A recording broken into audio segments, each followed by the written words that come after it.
Nkrumah avec nous, bonjour, bienvenue. Oui, bonjour Moussaïro, bonjour à tous. Bonjour Mafoudia. Bonjour à tous. Bonjour au fondateur de l'UNC qui apparemment a suivi nos conseils par rapport aux examens, qui décide de mettre à disposition le bus de l'université en vue de transporter les élèves candidats au bac ce matin. Oui. Le transport est gratuit, les itinéraires sont indiqués sur leur page Facebook pour les candidats au bac. C'est une initiative qui est à saluer. On espère que beaucoup d'autres vont lui emboîter le pas, même si on l'attendait beaucoup plus pour les enfants. Oui, pour les enfants, parce que l'UNC, quand même, ce bus-là, moi, chaque matin, je le vois au niveau de COSA.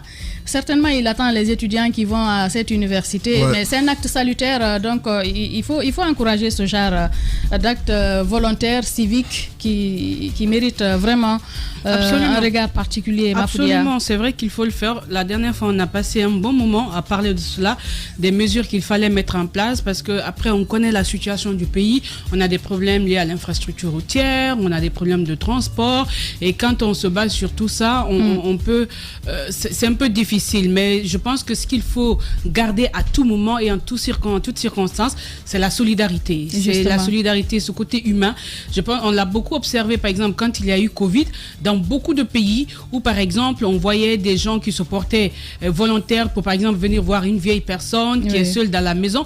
En fait, c'est qui apportait à manger. Qui apportait à manger, des restaurants qui offraient aux médecins qui n'avaient plus la possibilité de sortir, des gens qui se portaient volontaires pour tenir les enfants d'un médecin, par exemple, qui ne peut pas quitter. En fait, ce côté solidarité, là, il faut le développer dans nos pays, parce que des fois, tout ne repose pas que sur l'État.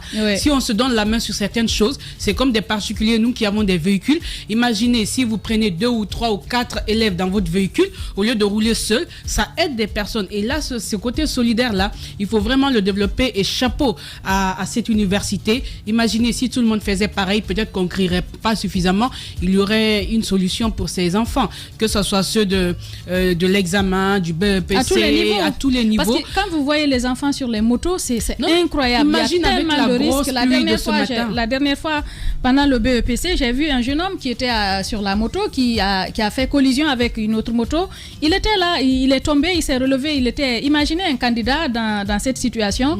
Tu arrives avec, je sais pas, avec le moral pas au beau fixe, et c'est souvent compliqué. C'est souvent compliqué.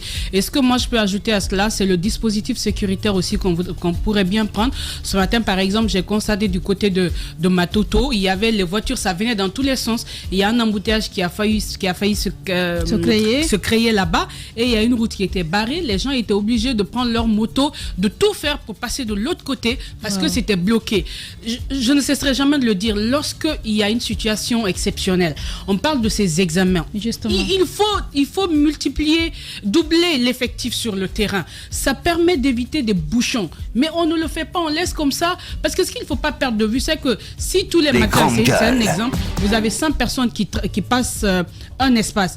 Quand à des occasions exceptionnelles comme ça, il y en a 200, 300, 400. Ce qui veut dire qu'il faut prendre des mesures. Il faut prendre des mesures, mais généralement, on ne le fait pas, et on se retrouve avec des embouteillages, et ces embouteillages même ont des effets sur des enfants. Parce qu'imagine un enfant qui est bloqué dans les embouteillages, qui sort avec un transport fixe, par exemple, de 2000. Il a payé. S'il est bloqué là-bas, il est obligé de descendre. Qu'est-ce qu'il va payer pour aller rejoindre son centre? Je pense qu'il y a des choses que nous laissons de côté, mais franchement, c'est simplement de la négligence. Sinon, on ne pleurerait pas beaucoup. De la négligence. Alors, on en vient à ce sujet, Antoine Nkrumah, gouvernance, fin de l'immersion gouvernementale à l'intérieur du pays. Oui, 4 semaines, pratiquement un mois de tournée du gouvernement Béavogui à l'intérieur du pays.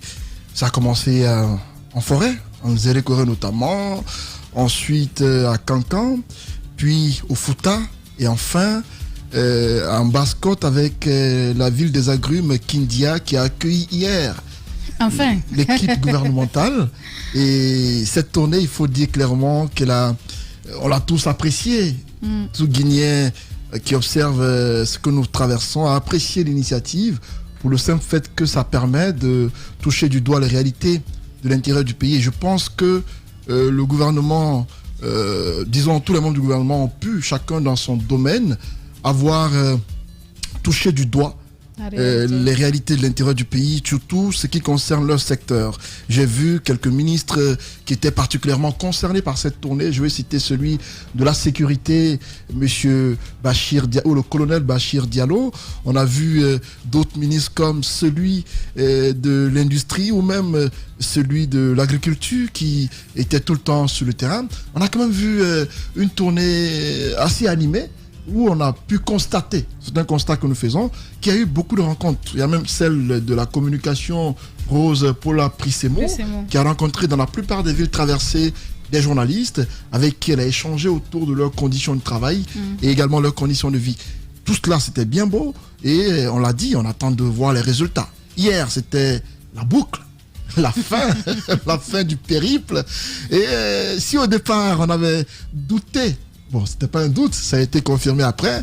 On avait, c'est vrai, eu des inquiétudes par rapport à un déplacement éventuel de l'homme fort du pays, de son palais doré vers Zérékoré. De son palais. C'est son palais doré, c'est un palais, c'est un petit village. Quand vous y allez, c'était assez vaste, donc il a le temps de tourner partout, parce qu'il ne sort pratiquement jamais. Et donc hier, on a été surpris. Il ne sort pas? Il ne sort pratiquement jamais. Les rares fois qu'il sort, c'est pour aller prier à Bambeto. Et parfois... Parfois, il fait des visites inopinées dans des hôpitaux et tout cela. Mais rarement, on le voit dans les rues de Conakry. Hier... Un président, ça ne se voit pas dans les rues partout. Oui, mais parfois, c'est important que le président fasse des voyages. C'est important souvent qu'il sorte afin d'aussi aller voir comment se portent ses compatriotes à l'intérieur du pays. Donc hier, il a fait. Il a fait ce voyage hier. Beaucoup avaient juré qu'il ne sortirait pas. On est chanceux, hein, nous, les Kindiaka. Kindia a eu droit à la visite du président. Après Bofa, bien sûr, parce que Bofa a été la première ville. Non, on parle de l'immersion gouvernementale. Oui, justement, non. Bofa, de l'histoire du CNRD, de l'histoire de la transition militaire, Bofa a été la première ville, bon, à part du Breka, bien sûr. Tu vas citer un autre endroit. Donc, non, il y a Koya aussi, il a été. Voilà. Continue. Donc, disons, au-delà de 150 km, voire près de 200, Kindia a été la première ville 135, visitée. hein. 135. Kindia a été visité par le colonel Doumbouya hier. On a vu ces images hier du colonel qui est venu présider le Conseil des ministres avec, bien sûr, tous les ministres au grand complet. Et je retiens quelques points à l'issue de ce Conseil. Et le président s'est prononcé sur 5 points essentiels durant le Conseil. C'est bien sûr l'amélioration de la gestion de crise par le gouvernement. Et ensuite, l'éclairage public, les centres de sport et de divertissement des jeunes, l'aménagement des ronds-points de la ville de Conakry et la construction de la transversale Bambeto et le carrefour de Kissoso. Ces rappels, je pense que c'est bien de les rappeler, mais pour moi, c'est une insulte à l'endroit de ces ministres. Parce qu'on n'a pas à rappeler un ministre son devoir quand même. Non, ça devient... Les conseils se tiennent pourquoi? Non, ça devient incessant. On ne peut pas... Les conseils se tiennent pour rappeler... Non, pas pour rappeler. Ça se tient... Faire une mise au point, tirer des leçons, mises au point. se lasser. En fait, il y a des éléments qui, pour moi, sont assez banals, pour lesquels on ne doit pas rappeler à un ministre c'est quoi son rôle. On ne peut pas rappeler au ministre... Si le président, par exemple, demande au ministre d'améliorer la gestion des crises en Guinée, ça veut dire qu'il y a un problème lié à la gestion des crises dans le pays. Il y a un problème lié à la communication gouvernementale. Le CNT l'avait rappelé à un moment donné. Lorsqu'il y a une crise, le gouvernement a du mal à les gérer. Cela veut dire que les sorties que font soit le porte-parole du gouvernement ou le Premier ministre parfois, le président de par sa sortie montre qu'il y a un souci lié à la communication, mais aussi à la façon de gérer les crises dans le pays. Donc le gouvernement doit revoir cela. Il y a eu récemment le cas des accidents de la circulation. Vous avez vu comment ça a été géré? Vous avez vu qu'il y a eu un problème lié à la communication. Il y a eu un souci lié à la remontée d'informations. Il y a eu un souci lié par rapport aux chiffres, par exemple. On a constaté largement que le ministère de la Sécurité... Il y a eu un manque de proactivité. Et de coordination. On a été surpris que le porte-parole du gouvernement ait attendu 72 heures. Les grandes gueules. Mais de quelle manière? Sans avoir toutes les informations liées au cas d'accident dans le pays. Il a fallu ces critiques acerbes de la presse pour que pour l'accident suivant, qu'il y ait de la proactivité, de la promptitude dans la remontée d'informations. Et ça aussi, on a vu qu'il y avait quelques petits soucis. Donc, pour moi, ce rappel, c'est certes important, mais c'est aussi une insulte de leur montrer c'est aussi une façon de leur dire qu'ils ne jouent pas pleinement leur rôle. Parce que quand un président rappelle aux uns aux autres, faites ceci, faites cela, alors qu'il a déjà fait au préalable. Je me dis qu'il faut que le gouvernement actuel revoie certaines choses par rapport à la façon de travailler. Et pour moi, c'était bien que le président, certes, le rappelle, mais il n'a pas besoin de le faire tout le temps. Je prends le cas, parmi les 5 points cités... Tu es d'accord? Je n'es pas d'accord. Oui, je prends parmi les 5 points cités le cas des centres de sport et de loisirs. Oui. Quand même, je me demande c'est quoi véritablement le rôle d'un gouvernement dans un pays, ou même des mairies et autres. Parce que les aires de jeu, pour moi, c'est élémentaire. Les espaces de divertissement pour les enfants, est-ce qu'on a à rappeler à un gouvernorat de Conakry, à une mairie ou à un gouvernement, que c'est important que les enfants aient un aire de jeu dans un pays?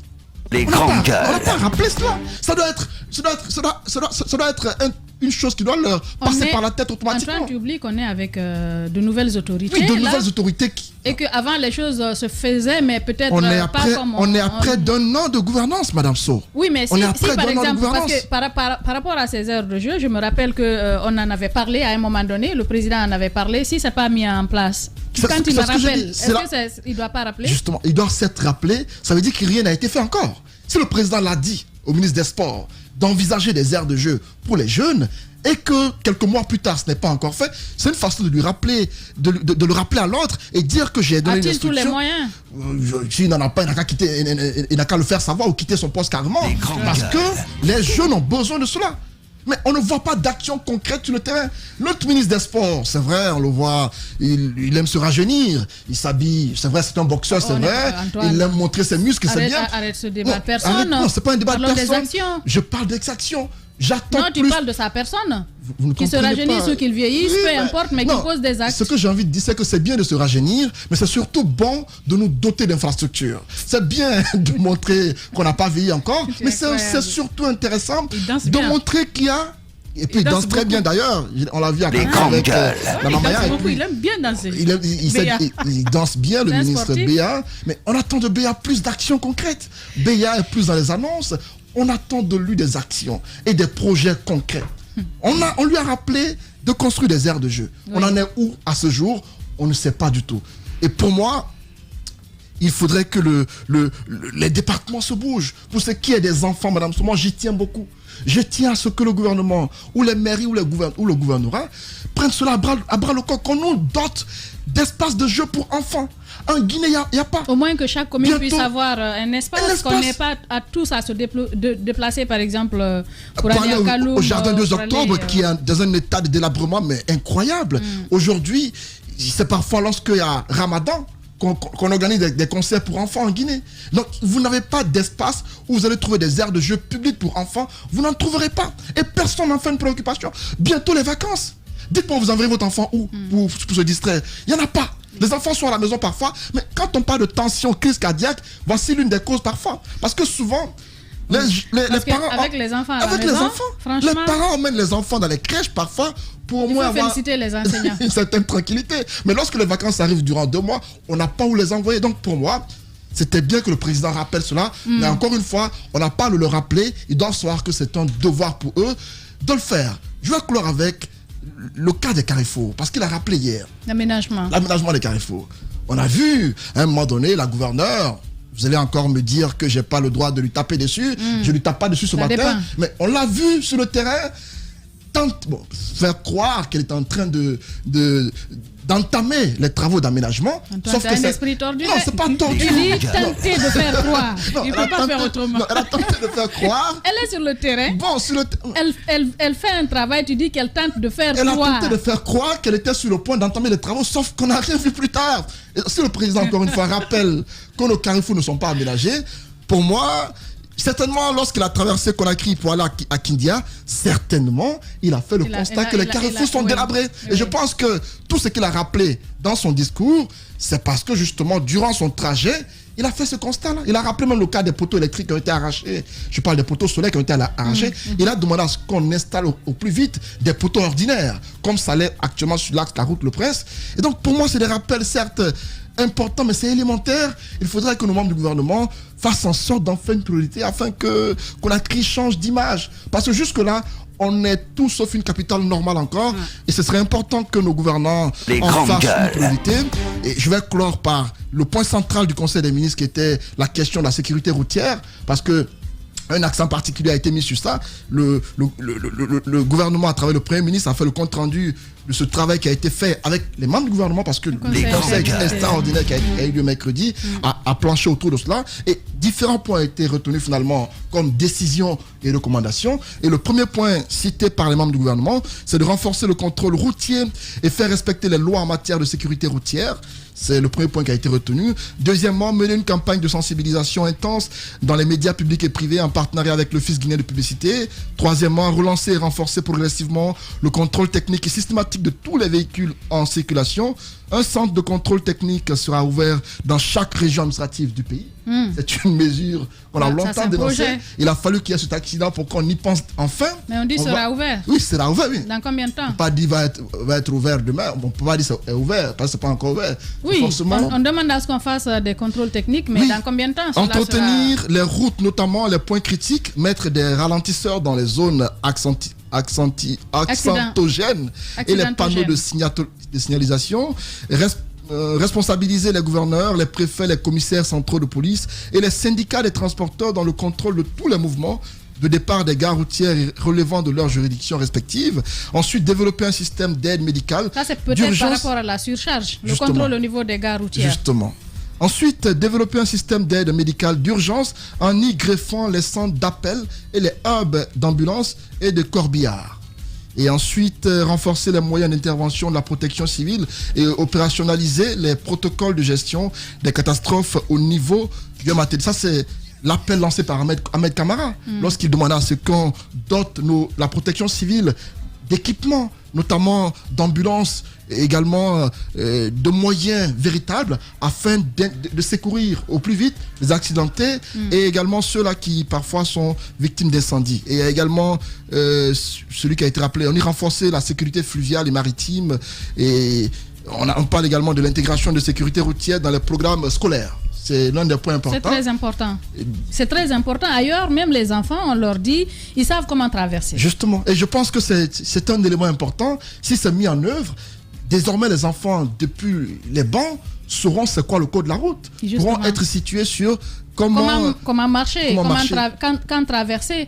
Et cela doit, je pense qu'Antoine, ça devrait marcher avec, je veux dire, des travaux, des actions sur nos routes. Justement, je pense que ce sont des mesures importantes qui ont été citées, qui une fois mises en œuvre, parce qu'en Guinée, on est très fort dans la théorie, on est très fort dans les textes, on a les meilleurs textes au monde, on a les meilleures réunions à travers l'humanité, mais en termes d'application, on est mauvais élèves. J'espère que tout ce qui a été dit là va être appliqué pour le bien de tous, parce que là, on en souffre. On l'espère. Hein? Mafoudia, vous avez également suivi ce compte-rendu. Qu'est-ce qui a focalisé votre attention? Alors moi, je vais revenir, puisqu'il clôture déjà cette immersion, moi je vais revenir d'abord sur toute l'immersion. Personnellement, c'est quelque chose que j'ai apprécié. Parce que on a, dans nos pays, on a souvent tendance à focaliser les choses dans la capitale. La Guinée, quand même, c'est une superficie de 94 926 km², si je ne me trompe pas. 246, voilà. Aidez-moi si je ne me trompe pas dans les chiffres. Là. Oui, pince-moi. 245 857 km². Avec une population de plus de 13 millions, selon des données de la Banque mondiale, une estimation en 2020. Et la population de Conakry, selon des données de 2014, ça aussi, c'est des estimations. Ça, c'était en 2014 de plus de 1 million et quelques. Peut-être ça a forcément grimpé. Mais en fait, c'est l'élément comparatif que je veux dire par rapport à la population, celle qui est à Conakry et celle qui est sur toute l'étendue du territoire national. Quand on se focalise dans la capitale, après, vous donnez le sentiment que ceux qui sont à l'intérieur du pays n'appartiennent pas forcément à la République. Je crois la dernière fois, quand on parlait de terrorisme, on parlait de souvent l'impact de ce retrait ou bien des politiques publiques à l'intérieur du pays, ce qui peut être un élément, un facteur pour amener beaucoup de problèmes. Donc, quand il y a de telles initiatives pour délocaliser un conseil gouvernemental, pour moi, c'est quelque chose de salutaire parce que, ça permet à la population de se sentir concernée par ce qui se passe, de se sentir concernée, de se dire que oui, j'ai des politiques, je les intéresse. Et pour les politiques, ça les sort un peu de cette bulle de la capitale. Vous savez, quand vous êtes dans la capitale, des fois, avec certaines choses qu'on voit, on se dit, oui, peut-être on est sur la bonne voie, mais quand vous allez à l'intérieur du pays, on ne va pas dire que c'est dramatique, mais il y a beaucoup de choses qui manquent. Donc, c'est un peu, ça les ramène sur terre, pour moi, à mon sens. Donc, ils sont allés, c'est une chose très appréciable. Ils ont commencé par la forêt, ils sont venus en Haute-Guinée, en Moyenne-Guinée, ils ont terminé par la Basse-Côte. Aujourd'hui, on va dire beaucoup ne vont pas se dire qu'ils ne connaissent pas les réalités du pays. C'est vrai que certains aussi n'ont pas eu besoin forcément d'aller séjourner à l'intérieur, mais ils le font généralement. Mais après, c'est les politiques qui ne suivent pas. La question aujourd'hui, c'est de savoir, est-ce que cette tournée va servir à quelque chose? Est-ce qu'au terme de cette rencontre... Parce que moi, j'avais posé la question à Gawal ici. Est-ce qu'après cette tournée, c'est vrai, il y aura des décisions qui concernent toute la nation, comme ce dont Antoine parlait tout à l'heure, mais après, est-ce qu'il y aura des éléments spécifiques pour une amélioration des conditions de vie, de travail à l'intérieur du pays? Il dit que oui, ce sera un élément genre, ils ne vont pas passer pour passer, ils vont essayer. On a vu des responsables qui sont rendus dans les services décentralisés et ils se sont rendus compte qu'il y a un vide.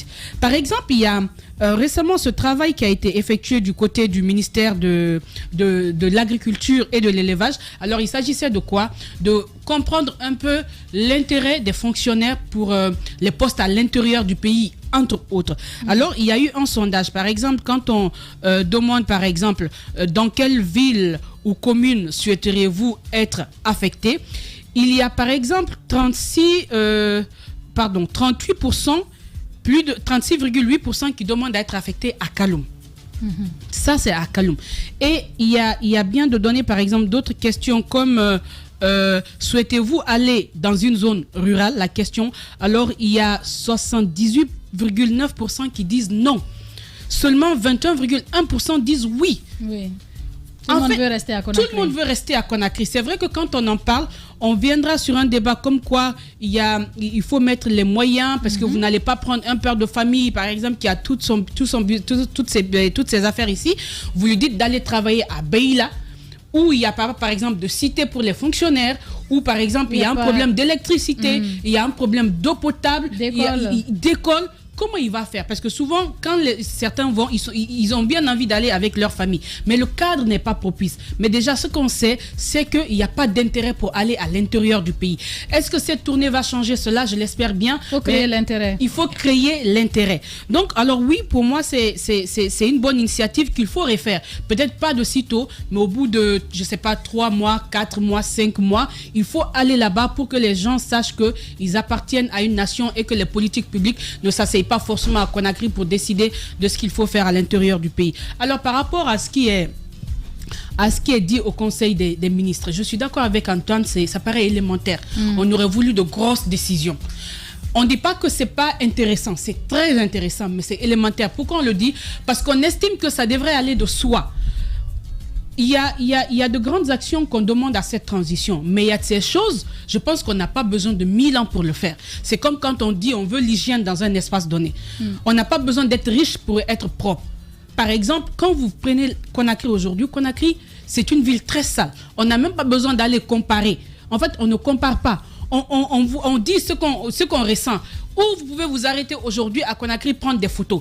Il y a par exemple ces côtés-là, souvent quand on fait des travaux, il y a des côtés qu'on ne recouvre pas. Du coup, vous avez du sable qui se déverse. Les caniveaux? Non, même pas les caniveaux. Ce truc rougeâtre là qui se déverse souvent avec les nids de poules et tout. Donc vous avez des goudrons sales. Même le goudron est sale, tout est sale, les toits sont sales.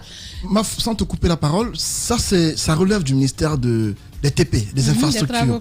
On fait des routes, on fait la restitution, il n'y a pas d'entretien. En fait, de belles routes parfois sont restituées, mais vous ne verrez il n'y a pas de travaux au quotidien pour nettoyer les routes. Pourtant, ça doit se faire au quotidien. Ça doit se faire. C'est encore à Conakry. Vous pouvez passer. À côté, ce que vous voyez, c'est la toilette d'une famille avec des eaux qui descendent directement sur la chaussée ou des fois... En fait, il n'y a pas cette esthétique. On a dit toutes les grandes villes du pays ont des problèmes. On a la partie qui est très jolie, mais il y a l'envers du décor. Ça, on connaît pour toutes les grandes villes. Mais sauf que nous, justement, on ne peut pas identifier cela. Les coins, peut-être qu'on dirait jolis, c'est un peu quand on va à l'intérieur, dans les coins comme Kipé et Lambagny, mais ça aussi, c'est les belles maisons des particuliers. En fait, il faut que l'État se dise, quels que soient les projets privés, nous, on a un travail de donner une image d'ensemble, une image qui donne envie de venir dans cette capitale. Mais il n'y en a pas. Quand on parle de Kisosso, ça fait combien de mois on passe sur Kisosso? On ne va pas dire qu'ils ne connaissent pas. Ils n'avaient même pas besoin de rappeler. Il a rappelé Bambette et Kisosso. Il y a quand même du travail qui est en train d'être fait à l'intérieur du pays par le ministre des Infrastructures. C'est important de rappeler. C'est parce qu'il est passé. Peut-être c'est parce qu'il est passé. Et par exemple, là, on aurait trouvé une solution. En une semaine, on aurait aidé les gens à passer parce que ça crée des bouchons. Mais on a laissé comme ça. Moi, je n'ai pas envie d'aggraver parce que je sais qu'en même temps, il y a des travaux qui sont en cours à l'intérieur du pays. J'ai voyagé récemment à Fria. La dernière fois que j'avais voyagé, ce n'était pas le cas. Aujourd'hui, la route est un peu plus acceptable, même s'il faut faire plus. Donc, je veux dire, en fait, ce sont des éléments qu'on banalise, mais après, ça donne une toute autre image. On pouvait faire ça en une fraction de seconde, permettre aux gens de passer facilement, et surtout, c'est tellement vilain, et c'est un peu partout dans la capitale. Donc, pour moi, on n'a vraiment pas besoin du Conseil des ministres pour rappeler cela. C'est bien dommage. Donc, on nous mette sur des méga projets d'ici là, ce qu'on peut faire dans l'immédiat, qu'on le fasse. Et nous l'exigeons de cette transition, parce que cette transition est venue avec, on ne va pas dire des promesses, parce que c'est un constat. Le Guinéen, on sait ce qui se passe dans le pays. Il y a eu des actions qui ont été posées par l'ancien régime, quoi qu'on dise, mais ce qui n'a pas été fait, c'est énorme. C'est pourquoi on crie encore. Donc, on ne se mette pas à prendre tout notre temps pour ce qu'on peut faire dans l'immédiat. Pour des banalités. Allez-y, Antoine. Oui, je voulais clore. Le point soulevé par MAF par rapport à l'entretien des routes. Moi, il y a des questions que je me pose. Comment est-ce qu'un État peut investir autant d'argent dans la route sans et accepter que ces routes-là se gâtent aussi facilement? Voyez actuellement, j'ai vu qu'ils sont en train de refaire les routes dans les quartiers, notamment à Dixine, même à Kaloum. Mais lorsqu'ils finissent de faire ces routes-là avec les traits blancs qui sont là-dessus, c'est laissé à l'abandon. C'est laissé comme ça. Des citoyens parfois déversent du sable ou de la boue sur le goudron, ou même quand il pleut, il y a parfois ces eaux de ruissellement qui évacuent de la boue sur la voie publique, mais vous ne verrez personne. J'ai dit bien personne nettoyer le lendemain. Ça doit être automatique. Il doit avoir un service d'entretien au ministère des Infrastructures qui doit tous les jours être sur la route. On ne dit pas de laver avec le savon, mais faites en sorte d'avoir des véhicules, il y a même parfois des matériaux ou des matériels de nettoyage qui sont à leur disposition, avec lesquels on peut nettoyer la route. La route, c'est comme notre salon. Il faut qu'on le nettoie, c'est la voie publique. Il faudrait que nous, Guinéens, lorsque nous passons sur nos routes, qu'on soit fiers d'y passer. Mais parfois, allez-y, entre Anta et puis 36, vous allez voir qu'il y a le terre-plein central qui est envahi par du sable. Mais ça bouffe une grande partie de la route. Ça, c'est parce qu'il n'y a pas non seulement de canalisation, mais en plus, il n'y a pas de suivi. On va dire la finalisation des travaux. Tellement c'est à l'abandon, vous allez voir qu'il y a des herbes qui poussent sur ce tas de sable qui a occupé le terre-plein central. Ça veut dire qu'il y a un ministère qui existe, mais qui n'est que là par le nom. Parce qu'il doit avoir un service déconcentré, des directions par exemple, ou l'entretien routier qui doit faire ce travail-là. C'est quoi leur rôle véritablement? Mais c'est l'entretien routier. Il y a la direction de l'entretien routier qui a pour devoir de maintenir nos routes en bon état. Mais comment comprendre qu'il y a des milliards engloutis dans ce département? Conakry n'est pas grand. On n'a que 2 voies principales. C'est la route de Prince, c'est l'autoroute Fidel Castro. Comment comprendre qu'ailleurs, avec toutes ces centaines de routes qu'ils ont, ils réussissent à nettoyer, mais chez nous, avec peu de routes, on est incapable d'assainir nos routes. Voyez ces voies-là. On construit les routes, on met les lignes blanches, mais tout est envahi le lendemain par la boue, mais on est incapable de nettoyer. Les citoyens, ce n'est pas leur devoir de le faire. Eux, ils circulent. Parfois, certains citoyens, les week-ends, essaient de nettoyer, mais ils n'ont pas les moyens adéquats. Il revient à l'État de jouer ce rôle, mais malheureusement, chez nous, les ministres passent, ils voient ça. Personne ne pipe mot, tout le monde passe, on voit cela, mais puisque l'argent qui vient, aucun citoyen ne s'en plaint, mais on passe et puis on regarde. C'est dommage. Il y a une négligence notoire. Je vous donne un exemple. Vous voyez Sangoya Pharmacie, quand vous prenez le raccourci à partir de Kisosso, il y a un point là où il y a un creux. Mais je vous dis, ça fait des années que ça existe là-bas, des années dans le quartier. Oui, j'ai vu, je suis passée par là. Ça fait des années. Aucun matin, tu ne verras par exemple le chef de quartier ou le maire dire là-bas, là, on arrange. Mais il n'y en a pas. Et pourtant, tous les jours, il y a embouteillage. C'est l'une des routes qui permettent à certains de rallier leur service quand c'est bouché sur la grande route. D'éviter l'autoroute. Mais on ne touche pas. Mais en fait, c'est ce que moi, je ne comprends pas. C'est cette inaction, même ce qu'on peut faire, on refuse de le faire. On s'habitue à la souffrance. Ouais. On s'habitue au calvaire au quotidien. On ne se dit pas aujourd'hui, voici ça me fatigue. Comment je fais pour déplacer cela? Et puis, il y a le gouvernement. Aujourd'hui, je vais rejoindre Antoine. Merci de me rejoindre. Non. Il faut que cette ville soit jolie. Moi, tu as éclairé aujourd'hui. Il y a dans certains pays, même ceux qui vendent à locaux ou poissons au bord de la route, c'est tellement bien fait que c'est joli. Ouais. On les sensibilise, on leur trouve, je sais pas, des vitres bien placées. Ouais. Aujourd'hui, les bords de route... C'est la gouverneure de Kaloum. Elle n'est pas connue. Même Kaloum, il suffit d'un coin, mais à l'intérieur, c'est pas ça. Non, je veux parler de ces femmes qui ont des vitres dans lesquelles ils mettent les... En fait, regarde, aujourd'hui, les bords de route sont devenus des parcs. Ouais. Vous allez sur les transversales, on ne sait pas pourquoi nos chefs de quartier la servent à quoi. Les gens, dès que la voie est faite, par exemple, prenez la T8. On a commencé à descendre. Mais déjà, les camions sortis d'où, on ne sait pas, des voitures cabossées, des voitures gâtées, on a une gouverneure de Kaloum qui n'est pas de Conakry. Mais comment cette ville peut être jolie? La gouverneure n'est pas la gouverneure de Conakry, malheureusement. On a besoin de Doumbouya pour faire ça. Elle ne fait rien dans les autres communes. Au-delà de la gouverneure, elle ne joue aucun rôle dans les autres communes. Il y a les maires. Non mais sérieux, il faut que les gens travaillent dans ce pays. Les gouverneurs, c'est la proximité. Vous êtes auprès des citoyens. Les gouverneurs ailleurs, vous prenez du café avec vos citoyens à un moment donné. Mais beaucoup ne la connaissent même pas.